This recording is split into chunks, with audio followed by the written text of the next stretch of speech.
ঈদের দীর্ঘ ছুটি কাটিয়ে প্রথম কর্মদিবসে প্রধান নির্বাচন কমিশনার এএমএম নাসিরউদ্দিন ঈদ পরবর্তী শুভেচ্ছা বিনিময় করেন নির্বাচন কমিশন সচিবালয়ের কর্মকর্তা কর্মচারীদের সাথে। পরে প্রধান নির্বাচন কমিশনার নাসিরউদ্দিন ঈদ শুভেচ্ছা জানান নির্বাচন কমিশন বিডে কর্মরত সাংবাদিকদের। আর এ সময় সাংবাদিকদের এক প্রশ্নের জবাবে সিসি বলেন, নির্বাচন কমিশন থাকবে নিরপেক্ষ রেফারির ভূমিকায়। যারাই ভোটের মাঠে খেলতে চায় তারাই খেলবে, তবে ভোট সন্ত্রাসের দিন শেষ বলেও মন্তব্য করেন তিনি। প্লেইং ফিল্ড তৈরি করে দেব, যারা যারা খেলতে চান তারা তারা যাতে নির্বিঘ্নে খেলতে পারেন সেই ব্যবস্থাটা করে দেব। আমরা রেফারির কাজ করব। কেউ যদি ফাউল খেলতে চান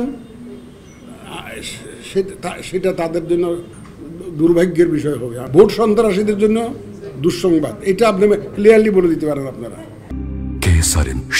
থেকে শিখরে সিসি বলেন, জাতীয় নির্বাচন আয়োজনে প্রস্তুত নির্বাচন কমিশন, এখন শুধু সরকারের সিদ্ধান্তের অপেক্ষায়। তবে অতীতের মতো প্রশাসনিক নির্বাচন এই বাংলার মাটিতে আর হবে না বলেও সাফ জানিয়ে দেন তিনি। আমরা যতই স্বাধীন হই না কেন, সরকার ছাড়া আমরা ইলেকশন করতে পারবো? আমার আর্মি লাগবে, পুলিশ লাগবে, বিডিআর লাগবে, সরকারের লোকজনকে লাগবে। সরকারের সহযোগিতা ছাড়া তো ইলেকশন সম্ভব।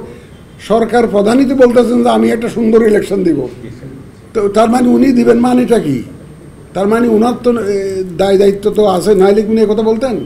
জুনের মধ্যে চূড়ান্ত হালনাগাদ ভোটার তালিকা প্রকাশ করা হবে।